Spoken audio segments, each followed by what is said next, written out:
कल्याणपुर नाम का एक गांव था। उस गांव से थोड़ी ही दूरी पर एक बहुत ही घना और डरावना जंगल था।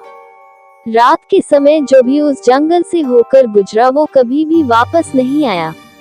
उसी जंगल में एक बहुत ही सिद्ध तांत्रिक बाबा रहता था। उसे तंत्र मंत्र के अलावा और कोई भी काम नहीं आता था।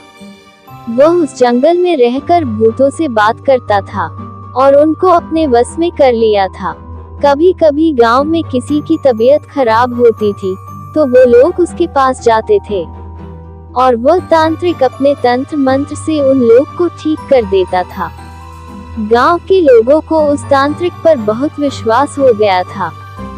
उन लोगों को लग रहा था कि तांत्रिक हमारा और हमारे गांव का रक्षक बनकर आया है, लेकिन उन्हें पता नहीं था वह तांत्रिक अपने जादू मंत्र से धीरे धीरे गांव के एक एक आदमी को गायब कर रहा था। तांत्रिक ने अपने पास एक कुर्सी रखी थी। वो कोई मामूली कुर्सी नहीं थी।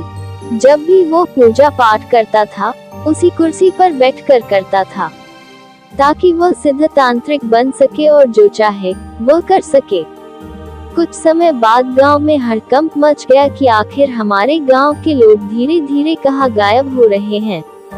फिर उन्हें उस तांत्रिक बाबा पर शक हुआ और एक दिन गांव के कुछ लोग उस जंगल की ओर चल दिए, ये पता करने के लिए कि आखिर हमारे गांव के लोग अचानक गायब कहाँ हो जाते हैं। लोग धीरे धीरे जंगल के बहुत अंदर चले गए।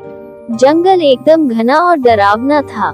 थोड़ी ही दूर आगे जाने के बाद उन्हें एक रोशनी जलती हुई नजर आई।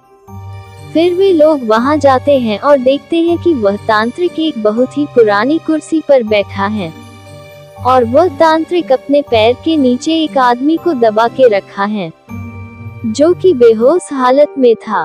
जब गांव वाले उसके नजदीक गए तो पहचान लिए, ये तो हमारे गांव का आदमी है जिसको हम लोग सुबह से ढूंढ रहे थे। गांव वालों को देखकर तांत्रिक वहां से भागने लगा। तभी गांव के सारे लोग उसे चारों तरफ से घेर कर पकड़ लिए और एक पेड़ से बांध दिए। फिर पूरे जंगल में आग लगा दिए और उस आदमी को लेके अपने अपने गांव लौट गए। अब उस तांत्रिक ने देखा गांव वालों ने जंगल में आग लगा दी है, अब तो मैं नहीं बचूंगा। वह बहुत चिल्लाया, मुझे बचाओ, मुझे बचाओ, लेकिन उसे कोई बचाने नहीं आया और धीरे धीरे आग की लपटें तांत्रिक के पास गई और वह आग में जल के मर गया।